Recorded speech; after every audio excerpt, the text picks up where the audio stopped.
I'm here to answer all your questions, all your questions, because I have questions being sent in my inbox, and some women actually, or people actually leave comments under my videos.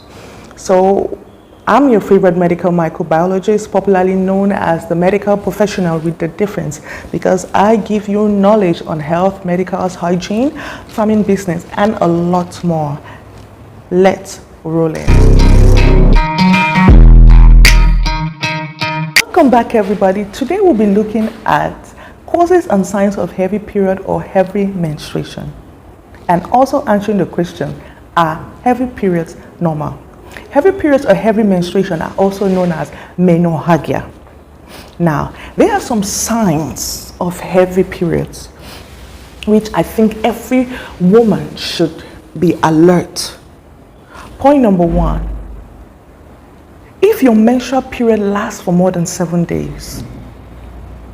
Point number two, if you have very heavy bleeding with severe menstrual pain. Point number three, when you are tired, you're feeling fatigued. And why will you be feeling fatigued? Because when we release a lot of blood, we release iron. And when your body is low on iron, you get lightheaded and you cannot really focus. It gives your body fatigue when you are low on iron. Next point is if you experience shortness of breath. The fifth point is when you have no interest in your daily activities. All you want to do is stay in bed. And next point is if you have to change your pad, your tampon, or your menstrual cup every hour. That's a sign that you're having a heavy period. If you have to use two sanitary products, for example, a tampon and a menstrual pad, then you're having a heavy period. Because some women will insert the tampon in and put the pad on their pants. They're using it together at the same time. And the next point is when you have when you are soaking one sanitary pad to another, because some ladies double their sanitary pads, their pads. So when they actually double their pad and they take away the plastic that is under the first pad and place it on top of the second pad, and they put the second pad on their pants, and this one touches their vulva or their clitoris. So why this is so, when you actually experience the soaking of the first pad and it goes through, soaks the second pad, and you have to change that every hour in a row, then that's a sign that you're having a heavy period. If you're constantly messing up or soaking your bedding, soaking your clothing, soaking the chairs that you sit on anywhere you go, then you are having a heavy period. If you have to change your tampons or your pad every night, because you know the night tampons or the night pads are normally thicker, because they're expecting that, or the manufacturers expect that you actually be sleeping all through the night to morning and you change your pad in the morning. But if you have to change your pad every night, some women twice a night, then you're having a heavy period. Now, what are the causes of heavy period or heavy menses? Point number one, hormonal imbalance. This was also very common with women who are having irregular menstrual cycle. Irregular menstrual cycle. The second point is dysfunctional ovaries. When you're having polycystic ovarian syndrome, some people call it polycystic ovary syndrome. That affects the ovaries. You have growths on your ovaries. That can actually lead to heavy periods or heavy bleeding. When you have fibroid, I would like to do fibroid on a topic on its own because it's very common amongst women. When you have fibroids or polyps, I would like to join fibroids and polyps because they are non-cancerous growths that grow on the cervix, grow in the uterus, in the womb. So this is something, and they are actually number one. Like, they can cause a woman to bleed, especially cause a woman to have thick menstrual blood clots that are bigger than a quarter. Next point is endometriosis. This is when the endometrium lining or the menstruation tissue that is supposed to be on the uterus wall, on the womb wall, now comes out of the uterus and begins to grow on the ovaries or on the fallopian tube. You have adenomyosis. This is when the uterine tissue or the endometriosum tissue, instead of it being on the lining of the uterus or of the womb, it starts to grow in the muscle of the uterus. That means it leaves that outer layer and starts to grow inside the inner layer. That is another point. Another point is intrauterine contraceptive devices. That's the UDI. That is also some birth controls.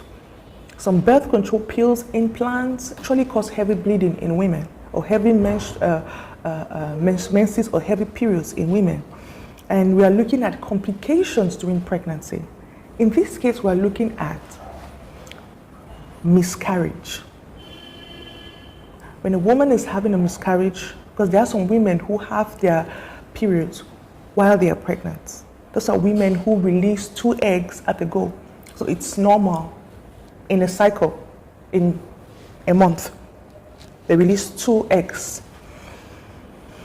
And when 1 egg is fertilized, the other one, and they'll be shedding of, they'll be shedding because progesterone is present, they'll be shedding of the endometrium wall and menstruation muscle core. If there is a miscarriage, and if there's an ectopic pregnancy, ectopic pregnancies also cause a lot of heavy bleeding. And in this case, the women experience thick menstrual blood clots during this time. And cervical cancer, cancerous cervical cancer, ovary cancer, uterus cancer, any form of cancerous tumor that grows around that area, the womb, the ovaries, the cervix, actually cause heavy bleeding. The next point is some medications, particularly the anticoagulants. Remember in my previous video when I spoke about menstrual blood clots, are my menstrual blood clots normal?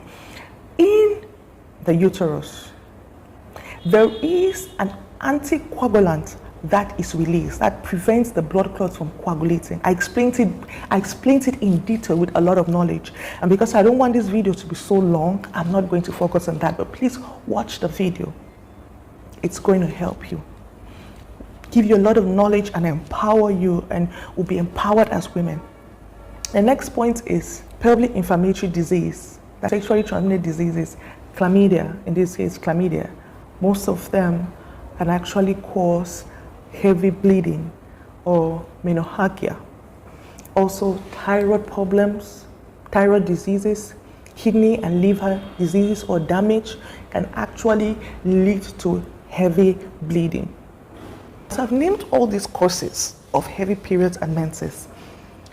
This video is to educate we as women to be more informed about our bodies, of things that could be could be happening in our bodies, and to also know what to do when we notice these changes, to also know when we should see a doctor, when it's a call for concern.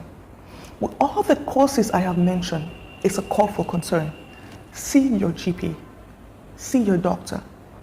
And in some of these cases, you'll be sent to see an endocrinologist and a medical oncologist and a gynecologist. So these are the 3 specialties, super specialties, that will handle these cases. Like there are some women who have one cause of this, one cause that I've mentioned. There are some who have 2 or 3 or more causes combined that could cause heavy bleeding. Now, when you go to see your doctor, you do a test, you do a pap smear test, you do a TVS, that is transvaginal scan, you do an echography, you do a blood test to make sure that it's not anemia, you do a lot of other tests, and you could be given birth controls to control you with the bleeding. You'll be given iron supplements or iron tablets. You'll also be given medications, and in some cases the doctor may actually suggest surgery in the case of the cancers or the tumors or the polyps or the fibroid, which will actually need to be taken out. You'll be given medication if it's a PID, pelvic inflammatory disease. So these are the things you need to see your doctor for, because you could have 2 or 3 or more of these causes combined that may cause heavy bleeding or heavy period. Ladies, please, when we notice any change in our bodies, let's not leave it until it's time for us to have children that we get concerns about our reproductive health or our sexual health. Whether you are sexually active or not, it's always good to notice any change in your body, and also do your test, your vaginal test, your test after every 6 months, your transvaginal test, your echography, check if your ovaries are okay. This is what you have to do while waiting for your Mr. Right. If that is your plan, if you're saving yourself for your spouse. But if you're having sex before pregnancy, before you get married, still look at your body.